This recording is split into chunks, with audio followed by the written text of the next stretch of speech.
तो रायसेन के बाद अब दमोह में धर्मांतरण का मामला सामने आया है। कई संस्थाओं में धर्मांतरण से जुड़ी संभावनाएं दिख रही हैं। तो बिना पहचान के बच्चों के धर्मांतरण की कोशिश की जा रही है और बच्चों को क्रिश्चियन पहचान दी जा रही है। आपको बता दें कि राष्ट्रीय बाल अधिकार संरक्षण आयोग के अध्यक्ष जब दौरे पर पहुंचे तब इस बात का खुलासा हुआ है। तो क्रिश्चियन मिशनरी के बाल गृहों का उन्होंने जायजा लिया। प्रियंका कानूनगो ने देहात थाना में एफआईआर भी दर्ज करवा दी है। तो कई अफसरों पर संरक्षण देने का आरोप लगा है। तो वहीं कल की बात की जाए तो कल रायसेन से बच्चों के धर्मांतरण का मामला सामने आया था, जहां पर घर से बिछड़े 3 हिंदू बच्चों को मुस्लिम बनाया गया और बाल गृह संचालक ने ही आधार कार्ड में इन बच्चों को मुस्लिम बनाया था। बच्चों की धार्मिक स्वतंत्रता के अधिकार का उल्लंघन है, यूनाइटेड नेशन के convention of rights of children का उल्लंघन है, भारत के संविधान का और मध्य प्रदेश धर्म स्वातंत्र अधिनियम का उल्लंघन है। हमने इन सभी मामलों में पुलिस को जांच के लिए कहा है। हमने इन मामलों की आज स्वयं एफआईआर दर्ज कराई है। चूंकि यहाँ का महिला बाल विकास विभाग न केवल उदासीन है, परंतु यहाँ के अधिकारी इस आपराधिक षड्यंत्र में शामिल प्रतीत होते हैं। हमने साफ साफ कहा था कि ये जांचें गोपनीय हैं, ये निरीक्षण औचक हैं, लेकिन यहाँ की बाल कल्याण समिति की एक पदाधिकारी, यहाँ के बाल संरक्षण विभाग के अधिकारी उक्त बाल गृहों के अधिकारियों को, कर्मचारियों को सूचना प्रेषित करते हुए रंगे हाथों पकड़े गए। चलो इसी खबर पर ज्यादा अपडेट के साथ हमारे सहयोगी मनीष जुड़ गए। मनीष, पहले रायसेन और अब दमोह में और गौर करने वाली बात यह है कि बच्चों को ही आखिर मोहरा बनाया जा रहा है। धर्मांतरण का खेल आखिर ये कब से चल रहा है और किसके संरक्षण में फल फूल रहा है? दरअसल राष्ट्रीय बाल सुरक्षा आयोग के अध्यक्ष प्रियंका का दमोह दौरा था। इस दौरान इन्होंने दमोह के कई बाल गृहों का जायजा लिया। कई बाल गृह में अनियमितताएं पाई गई। कुछ तो ऐसे पाए गए जिनका रजिस्ट्रेशन नहीं था, उनका पंजीयन नहीं था। वही जब उन्होंने उसकी पड़ताल की तो वहां पर पाया कि कुछ बच्चे ऐसे हैं जिनकी कोई आइडेंटिटी नहीं है, लेकिन उनको क्रिश्चियन आइडेंटिटी देने का प्रयास किया जा रहा है। इसके अलावा और भी जगह पर इस तरह की संभावनाएं नजर आई जहां पर धर्मांतरण किया जा सकता था। यही वजह है कि प्रियंका कानूनगो ने सबसे पहले प्रशासनिक अधिकारियों को लताड़ा। उन्होंने कहा कि प्रशासनिक अधिकारियों की मिली भगत से, खासतौर पर महिला एवं बाल विकास विभाग के अधिकारियों को उन्होंने आड़े हाथों लिया और कहा कि उनकी मिली भगत से ये पूरा सिस्टम चल रहा है। इसके बाद वे दमोह के देहात थाना पहुंचे और देहात थाना पहुंचने के साथ ही उन्होंने एक एफआईआर ऐसे बाल गृहों के संचालकों के खिलाफ की है और वहीं उन्होंने अधिकारियों के खिलाफ भी शिकायत की है। उनका कहना यह है कि अगर इस तरह से अनियमितता पाई जाती है तो और भी कड़ी कार्रवाई की जाएगी। मनीष, यहाँ पर देखिए ये भी एक बड़ी बात है कि जब राष्ट्रीय बाल अधिकार संरक्षण आयोग के अध्यक्ष जब दौरे पर पहुंचे तब इसका खुलासा हुआ। अगर ये दौरे पर नहीं जाते तो इसका खुलासा ही नहीं हो पाता। यानी कि काफी लंबे समय से ये धर्मांतरण का खेल चल रहा होगा वहाँ पर। बिल्कुल, उन्होंने ऐसे ही संभावना जाहिर की है। उन्होंने 3 जगहों का जायजा लिया और अलग अलग मामले वहां पर देखने को मिले हैं। उन्होंने कहा कि कुछ बच्चे जो कि बाहर से लाए गए हैं उनके धर्मांतरण का प्रयास किया जा रहा है। कुछ बच्चे ऐसे हैं जिनकी कोई आइडेंटिटी नहीं है, जिनको हम लोग कह सकते हैं कि जो कहीं मिले हैं उनको वहां पर रखा गया है, लेकिन उनको जो प्रैक्टिस कराई जा रही है वो क्रिश्चियन रिलीजियस की कराई जा रही है। यही वजह है कि इसका उन्होंने विरोध किया। वहीं पर उन्होंने संचालकों को फटकार लगाई। इसके बाद जब उनकी बात नहीं सुनी गई तो उन्होंने दमोह के देहात थाना पहुंचकर ऐसे संचालकों के खिलाफ एक एफआईआर दर्ज की है। जी मनीष, इस पर संस्था का क्या कुछ कहना है? संस्था का अभी तक कोई बयान इस संबंध में सामने नहीं आया है। उन्होंने कोई स्पष्टीकरण अभी तक नहीं दिया है। उम्मीद जताई जा रही है कि आज भी अपना स्पष्टीकरण इस विषय पर देंगे कि क्या हकीकत है, क्या कुछ वहां पर चल रहा था, क्या कुछ प्रैक्टिस वहां पर की जा रही थी। लेकिन जो राष्ट्रीय बाल सुरक्षा आयोग के अध्यक्ष ने साफ तौर पर आरोप लगाया है। उन्होंने कहा कि उन्होंने जब जांच पड़ताल की, उन्होंने दस्तावेज देखे, दस्तावेज खंगाले तो उन्हें साफ तौर पर ये नजर आया है कि ऐसे बच्चे जिनकी कोई आइडेंटिटी नहीं है, जिनका कोई बैकग्राउंड नहीं है, उन्हें इस तरह की प्रैक्टिस कराई जा रही है ताकि उनका धर्मांतरण किया जा सके और उन्हें क्रिश्चियन प्रैक्टिस कराई जा रही है इन संस्थाओं में।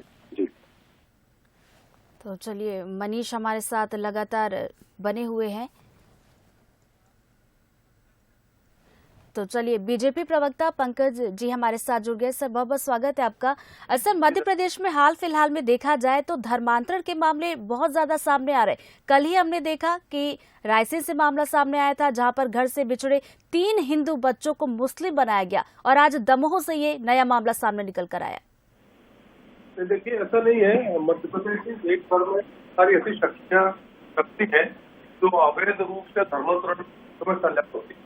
धर्मांतरण को लेकर एक कानून है, उस कानून के तहत कोई धर्मांतरण है तो उसकी प्रक्रिया है, जहाँ लोक लालच के बिना आपको संबंधित क्षेत्र से बात करने पर आवेदन देना पड़ेगा। उससे तो नियम विपरीत कोई प्रक्रिया का पालन करता है तो वो पूरे व्यापक प्रक्रिया है। और अभी तो देश में जो बाल संरक्षण अधिकार आयोग है काफी सक्रिय है, और उसका मूल उद्देश्य यही है कि बच्चों को उनके बचपन में षड्यंत्र पूर्वक धर्मांतरण न कराया जाए। और मध्य प्रदेश में 2 प्रकरण सामने आए, एक रायसेन का, दूसरा आजाद दमोह की बात कर रहे हैं।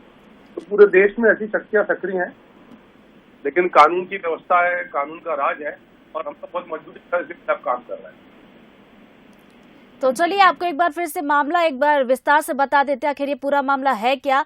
तो देखिए, रायसेन में कल मामला सामने आया था। घर से 3 हिंदू बच्चे थे जो बिछड़ गए थे, जिनको मुस्लिम बनाया गया, और बाल गृह संचालक ने आधार कार्ड में उनको मुस्लिम बनाया था। मामला सामने आया जहां पर कई संस्थाओं में धर्मांतरण से जुड़ी संभावनाएं दिख रही हैं। तो बिना पहचान के बच्चों के धर्मांतरण की कोशिश की जा रही है, बच्चों को क्रिश्चियन पहचान दी जा रही है। तो राष्ट्रीय बाल अधिकार संरक्षण आयोग के अध्यक्ष जब दौरे पर पहुंचे, तब इस बात का खुलासा हुआ कि धर्मांतरण का खेल चल रहा था। तो क्रिश्चियन मिशनरी के बाल गृहों का जायजा उन्होंने लिया, और उसके बाद प्रियंक कानूनगो ने देहात थाना में FIR भी दर्ज करवाई है। तो वही कई अफसर ऐसे हैं जिन पर संरक्षण देने के आरोप भी लगे हैं।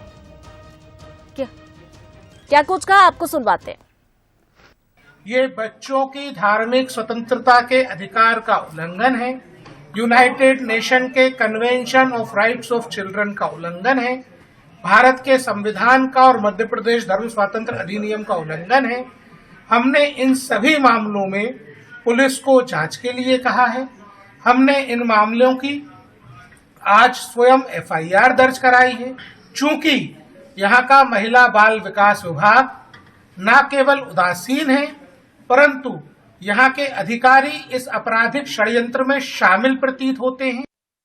हमने साफ साफ कहा था कि ये जांचें गोपनीय हैं, ये निरीक्षण औचक हैं, लेकिन यहाँ की बाल कल्याण समिति की एक पदाधिकारी, यहाँ के बाल संरक्षण विभाग के अधिकारी उक्त बाल गृहों के अधिकारियों को, कर्मचारियों को सूचना प्रेषित करते हुए रंगे हाथों पकड़े गए।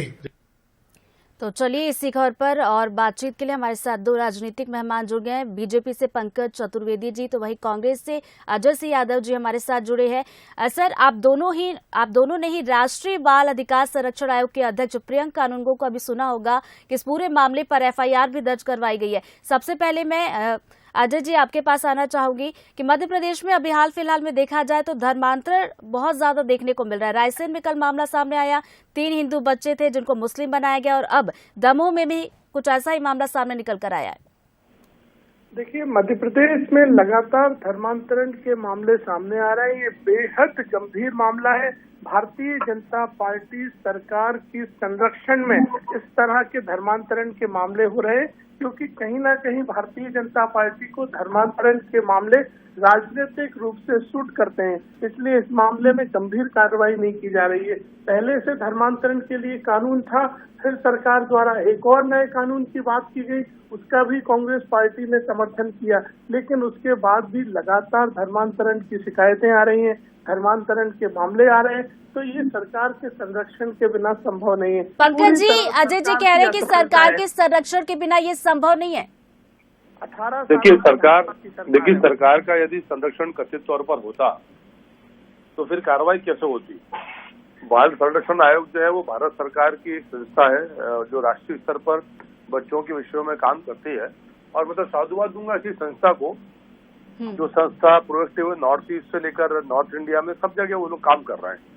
और ये इस बात को दर्शाता है कि सरकार के तमाम प्रयास के बाद भी कुछ ऐसी शक्तियां हैं जिस प्रकार के कृत्य कर रही हैं तो सरकार इस सारे विषय में पूरी जांच कराएगी। यदि किसी अधिकारी का विभागीय स्तर पर कोई दोष निकलता तो उनके खिलाफ भी कड़ी कार्रवाई की जाएगी। तो चलिए, पंकज जी कह रहे हैं कि विभागीय स्तर पर जो भी अधिकारी इसमें जिसकी भी लापरवाही होगी कार्रवाई की जाएगी। बहुत बहुत शुक्रिया आप दोनों का हमसे बातचीत करने के लिए इस विषय पर।